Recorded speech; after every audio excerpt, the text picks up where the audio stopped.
अस्सलाम वालेकुम everyone, this is Faisal Umar और आज हमने कोलैबोरेशन की है Bangladeshi YouTube channel non stop videos के साथ। वीडियो का टॉपिक है कि बांग्लादेशी लोग पाकिस्तान और इंडिया के बारे में क्या सोचते हैं। डिस्क्रिप्शन में उनका लिंक मौजूद है, आप चैनल को चेकआउट कर सकते हैं और सब्सक्राइब कर सकते हैं।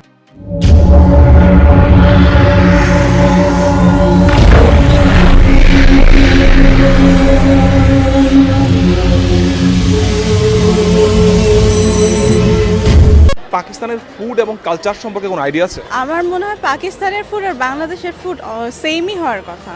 রুটি জাতীয় জিনিসটা আর কি তারা বেশি ইউজ করে থাকে, আর কালচারটা হচ্ছে তারা ফুললি ধর্মীয় মাইন্ডের। ও দেশের কালচার আরেকটু হলো ইসলামিক, বাংলাদেশের কম্পারেটিভলি ওখানের কালচার আরেকটু বেশি ইসলামিক।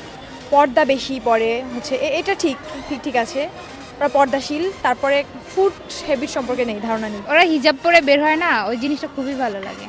পাকিস্তানে যে ইসলাম এখনো আছে মোটামুটি, এটা ভালো লাগে। আচ্ছা, তারা পাঞ্জাবি পরে, আর তাদের খাবার দাবার খাদ্যাভ্যাসও ভালো। ওদের বেশিরভাগ চিকেন পোড়াটা আমার ভালো লাগে। পর্দা করার মধ্যেও যেটা আছে, যে ওদের যে স্বাধীনতাটা আছে ওইটা ভালোভাবেই আছে, যেমন মেয়েদের কাজ করার ক্ষমতাটা আছে। কালচারও ভালো, তবে তারা যে ইন্ডিয়াকে দেখতে পারে না, এই জিনিসটা আসলে খারাপ লাগে। আবার ইন্ডিয়ানরা পাকিস্তান দেখতে পারে না, এটা আসলে আমার খুব খারাপ লাগে। যে পাশাপাশি দুটো প্রতিবেশী দেশ, এটা আসলে কারোর মধ্যে থাকা উচিত না। ইন্ডিয়ান ফুড অ্যান্ড কালচার সম্পর্কে কোনো আইডিয়া?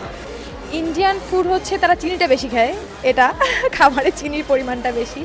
কালচারটা ভালো আছে, কিন্তু আমার মেয়েদের কালচারগুলো ভালো লাগে না। কিছু কিছু মুরব্বি আছে যারা হচ্ছে বেপর্দাভাবে এমনভাবে চলাফেরা করে যেগুলো দেখার মতো না।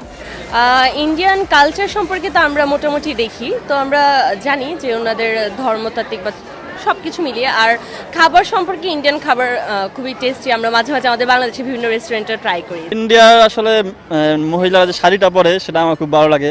আমি চাই বাংলাদেশে বাঙালি নারীরা শাড়ি পরুক।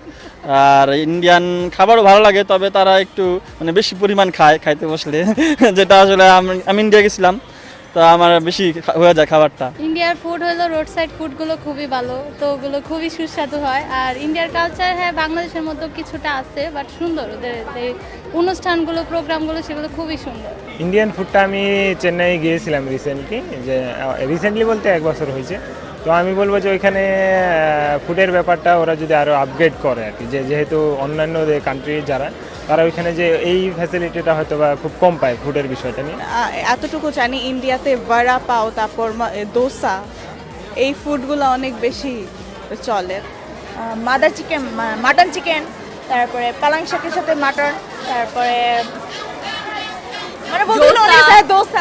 রিসেন্টলি পাকিস্তানের প্রাইম মিনিস্টার ইমরান খান, সে একসময় ক্রিকেটার ছিল। কি মনে হয় সে দেশ চালাতে কতটুকু পারদর্শী হবে? ইমরান খান হচ্ছে বিশ্বের প্রথম ক্রিকেটার যে একটা দেশের প্রধানমন্ত্রী হয়েছে। এটা আমাদের ভালো লাগা যে ক্রিকেটারকেও সে দেশে তারা প্রাধান্য দিচ্ছে পাকিস্তানের জনগণ। আর আমার মনে হয় যে এই যাবৎকালে যে কজন প্রধানমন্ত্রী ছিল তাদের মধ্যে ইমরান খান সবচেয়ে ভালোভাবে দেশ চালাতে পারবে। দলকে যেভাবে এগিয়ে নিয়ে গেছে সে তার দেশকে করার জন্য, আর এখন সে তার দেশকে করার জন্য সে এগিয়ে যাবে। যেহেতু উনি একজন ক্রিকেটার ছিলেন, একটা যে ব্যাপার থাকে যে ক্রিকেটের ক্ষেত্রে যে একটা ডিসিপ্লিন, আমরা আশা করছি যে উনি পারবে এবং প্রপারলি ওনার ক্রিকেটে যেহেতু আমাদের একটা ডিসিপ্লিন মেনটেন করতে হয়, আশা করি যে ওইভাবে উনি ওনার দেশকে কন্টিনিউ করতে পারবে। হোপসো সে যখন একটা দলকে ভালোভাবে পরিচালনা করতে পারছে, আশা করি সে দেশটাকে ভালোভাবে পরিচালনা করতে পারবে, কারণ কি তার ভিতরে সে ক্যাপাবিলিটি আছে। ক্রিকেটার এবং রাজনীতিবিদ হিসেবে সে বলবো যে সে ওভারঅল সব দিক দিয়ে পারফেক্ট ছিল এবং সে টেকনিক্যালি পুরোটা হ্যান্ডেল করতে পারছে। যে ওভারঅল যে তার পারিপার্শ্বিকতা বা অপোজিশনেকে কন্ট্রোল করে সে, আমি মনে করবো যে সে পারফেক্টলি সে হ্যান্ডেল করতে পারছে। সে ক্রিকেটার হিসেবে খুবই ভালো ছিল, তো প্রেসিডেন্ট হিসেবে অনেক ভালোই কাজ করতেছে। প্রাইম মিনিস্টার হিসেবে যতটুকু দেখা হয়েছে, তো আশা করা যায় যে ভালোই করবে। যেহেতু একটা ক্রিকেট দল সামলাইতে পারছে, তো এটাও করতেই পারবে। আশা করি সে যেহেতু প্রাইম মিনিস্টার হয়েছে সে বেটার কিছু করবে, আই ফিল। নরেন্দ্র মোদী এই মুহূর্তে ইন্ডিয়ান প্রাইম মিনিস্টার। কি মনে হয় যে নরেন্দ্র মোদী সম্পর্কে আপনার কতটুকু ধারণা আছে? Narendra Modi is a good guy, আমরা মাঝে মাঝে খবরে দেখি, আর আদারওয়াইজ ওইভাবে এক্সপিরিয়েন্স করিনি। এটা হোপস যেহেতু আমাদের বন্ধুসুলভ কান্ট্রি ইন্ডিয়া, তো ভালো অত ভালো আইডিয়া বলতে পারবো না, কিন্তু উনি কাজ করছে, ভালো কাজ করছে, আশা করি ভালো কাজ করে যাবে। সে ছিল চা বিক্রেতা এবং সে তার পার্সোনালিটি গ্রো করেই সে এখানে আসতে পারছে। তো আমি বলবো যে সে আলাদা একজন পার্সোনালিটি এবং সে সৌভাগ্যবান ব্যক্তি যে তাকে হয়তো বা অনুকরণ করতে পারলে সেটা আমার জন্য ভালো একজন কিছু হবে। নরেন্দ্র মোদীর অনেক গুণ ভালো, কোয়ালিটি ভালো। উনি মানে অন্যান্য দেশের সাথে সংযোগ স্থাপন করে অনেকেই উন্নতি করতেছে, তো এইভাবে কাজ করতে থাকে অনেক ভালোই হবে উন্নতিতে। এটা আমার হলো পলিটিক নিয়ে আমার অত বেশি ধারণা নাই, আমি ওই দিকে ঘাটাঘাটিও করি না, সো আই ডোন্ট নো। যদি কখনো পাকিস্তান যাওয়ার সুযোগ হয় কোথায় যাবেন এবং কেন? স্পেসিফিক নাই, কিন্তু পাকিস্তান যাওয়ার ইচ্ছে বা আকাঙ্ক্ষা এরকমও রাখি না, কিন্তু যদি কোনোদিন সুযোগ হয় যে দেশটাকে ঘুরে দেখার, তাহলে অবশ্যই চেষ্টা রাখবো। করাচি বলে কিছু একটা আছে, ওইখানে যাওয়ার ইচ্ছা আছে। পাকিস্তানের কাশ্মীর অংশটা খুবই সুন্দর, তো ওইখানে যাওয়ার ইচ্ছা আছে। পাকিস্তানে আমার লাহোর আর কারাচি যেটা বলো এটা। আর পাকিস্তানে করাচি যাওয়ার ইচ্ছা আছে, যেহেতু পূর্ব পাকিস্তান পশ্চিম পাকিস্তান এক সময় এক ছিল, তো করাচি থেকেই আমাদের বাংলা পূর্ব পাকিস্তানকে আর কি সব কার্যক্রম পরিচালনা করা হতো। আমি যদি যাই তাহলে আমি কাশ্মীরের দিকটা যাব এবং এটা আমি মূলত সৌন্দর্যের কারণে আমি ওখানে যাব। যদি ইন্ডিয়া যাওয়ার সুযোগ দেওয়া হয় কখনো, ইন্ডিয়া কোথায় যাবেন এবং কেন? আমার রাজস্থান যাওয়ার একটা শখ, যাতে আমি ডেজার্ট দেখতে পারি। ইন্ডিয়ার সুযোগ হলে প্রথমে যাব কাশ্মীর, দেন দার্জিলিং, তারপরে মুম্বাই। ইন্ডিয়া গেলে আমি বলবো মানালি। আগ্রা, তাজমহল দেখতে, তো এটা খুবই ইন্টারেস্টিং প্লেস, তো ওইখানে যাওয়ার ইচ্ছা আছে। আর আরেকটা হলো মুম্বাই। ইন্ডিয়া হচ্ছে মহারাষ্ট্রটা ঘোরার ইচ্ছা আছে, ওদের কালচারটা আমার ভালো লাগে। দার্জিলিং যাব ওর সাথে, আর কাশ্মীর যাব। আর ইন্ডিয়া আমার দার্জিলিং অলরেডি ঘুরেছে, আর এখন আমার তাজমহল যাওয়ার ইচ্ছা আছে। হু is your favourite cricketer in Pakistan? পাকিস্তানের খেলা ততটা দেখা হয় না, শাহিদ আফ্রিদি। বলতে গেলে ইমরান খান। আফ্রিদি। পাকিস্তানে তেমন কোনো ফেভারিট ক্রিকেটার আমার নেই, জাস্ট বাংলাদেশি আছে। Shoaib Akhtar and Afridi. Who is your favourite Bollywood celebrity? Salman Khan. Katrina Kaif. Bollywood হচ্ছে শাহরুখ খান। শাহরুখ খান। ঋত্বিক। শাহরুখ খান, সালমান খান, অলসো রণবীর কাপুর। ইন্ডিয়া এবং পাকিস্তানের মধ্যে যে ক্ল্যাশ চলছে একটা, আপনার কাছে কি মনে হয় যে ক্লাসটা কিভাবে দূর করা সম্ভব? ধর্ম নিয়ে আসলে আমি জানি, এটা মেইনলি আসলে ধর্ম নিয়েই তারা, যেহেতু পাকিস্তানের রিলিজন ইসলাম, তাদের রিলিজন হিন্দু, তো এই ধর্ম নিয়ে বেশি সংঘাতটা। যদি তারা সেই সাম্প্রদায়িকতাটা ভুলে যায়, যদি অসাম্প্রদায়িকতা মনোভাব নিয়ে যায়, না আমরা একসাথে থাকতে চাই পাশাপাশি প্রতিবেশী দেশ, সেটা তাহলে তারা মনে করে দুই দেশের মানুষই যদি এটা মেনে নেয় তাহলে আর সংঘাত থাকবে না। আসলে এটা আসলে এই গভর্নমেন্টের স্টেপ নেওয়া দরকার, কিছু মিউচুয়াল স্টেপ নেওয়া দরকার, মানে এরকম একটা এথিক্স রাখা দরকার যেটার মধ্যে মানে দুইটা দেশই হলো গিয়ে মিউচুয়ালি আসতে পারে। ক্ল্যাশ সম্পর্কে যেটা বলবো এই বিষয়ে আমি দুই দেশের আমাদের যে বড় বড় আমাদের মানে যে মিউচুয়াল যে বড় বড় আমাদের লোকরা আছেন বা মন্ত্রীরা বা যারাই আছেন আর কি, তারা একটা মিউচুয়ালভাবে কিভাবে বেটার করা যায় দেশের জন্য, ওইটা হয়তো করলে আই থিঙ্ক বেটার কিছু হবে।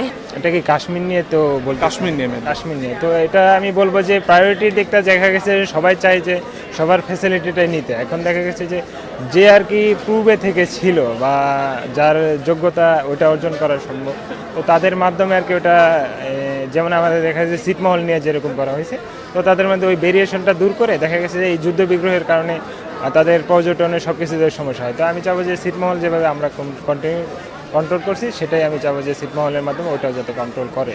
একটা দেশের পক্ষে তো আর সম্ভব না যে নিজেরা ট্রাই করলে এই কাজটা সম্ভব, তো দুই দেশেরই সাহায্য করতে হবে এবং তাদের সহযোগিতা এই কাজটা করতে হবে।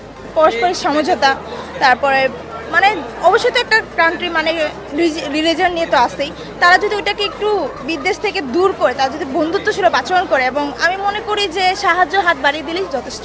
ইন্ডিয়া এবং পাকিস্তান দুই দেশ সম্পর্কে বলবেন যে ওদের দেশের মানুষদের প্রতি যদি কোনো মেসেজ থাকে আপনার বাংলাদেশি হিসেবে। এক্ষেত্রে বলা হচ্ছে যে আমরা যে দাঙ্গাগুলো করি, মানে প্রায়শই শোনা যায় বিভিন্ন ধরনের দাঙ্গা হচ্ছে, বিভিন্ন ধরনের ঝামেলা হচ্ছে, আই থিঙ্ক সো যে এটা বাদ দিয়ে নিজেদের মতো করে থাকাটা বা যে যার কালচার নিয়ে থাকুক, এটা হওয়াটা উচিত। ইন্ডিয়ার মানুষদের সম্পর্কে যেটা বলবো যে কলকাতার মানুষরা হয়তো বা আমাদের ডোমিনেট করে, সব দিক দিয়ে আমাদের ডোমিনেট করবে। তো আমি বলবো যে সেটা খেলার দিক দিয়ে হোক, সেটা বাসার দিক দিয়ে হোক, সব দিক দিয়ে সেটা আমাদের ডোমিনেট করে। তো আমি চাবো যে তারা ডোমিনেট না করে বন্ধুত্বপূর্ণ আচরণ করে। আমার সব মানুষের প্রতি সেম মেসেজ, ঠিক আছে, যে আমরা ইন্ডিয়ার মানুষ, বাংলাদেশের মানুষ, পাকিস্তানের মানুষ বলে কথা না, আমরা সবাই মানুষ, ঠিক আছে। আর আমরা কোন দেশে বর্ণ হব এটাতে আমাদের কোনো হাত নেই, ঠিক আছে। সো সব মানুষের প্রতি আমার সবার সমান রেসপেক্ট এবং ভালোবাসা।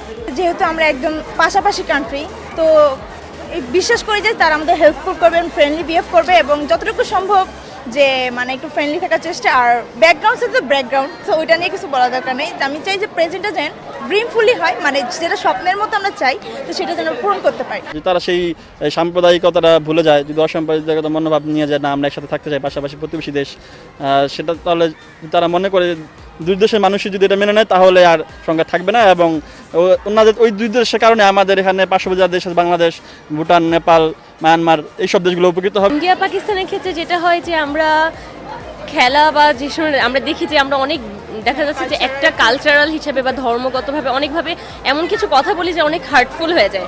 আমরা ওরকম না করে খেলাটাকে খেলা হিসেবে বা যে কোনো ইস্যুতেই হোক আমরা ওই ইস্যুটাকে ইস্যু হিসেবে দেখে আমরা মানে হ্যাঁ পলিটিক্যাল দিক থেকে সব কিছু আলাদা আলাদা ওয়াইজ দেখে একটা মানুষ হিসেবে বা একটা কান্ট্রি হিসেবে বন্ধুসুলভ যে ব্যাপারটা থাকে ওইটা আমরা কন্টিনিউ করার চেষ্টা করি, ওইভাবে না কিছু না বলি। अगर आपको वीडियो अच्छी लगी हो तो लाइक करें, शेयर करें और कमेंट करके बताएं कि वीडियो कैसी लगी और नेक्स्ट वीडियो का टॉपिक क्या होना चाहिए। और दोनों चैनल को सब्सक्राइब करें, Bangladeshi YouTube channel non stop videos को और Pakistani YouTube channel public reaction show को।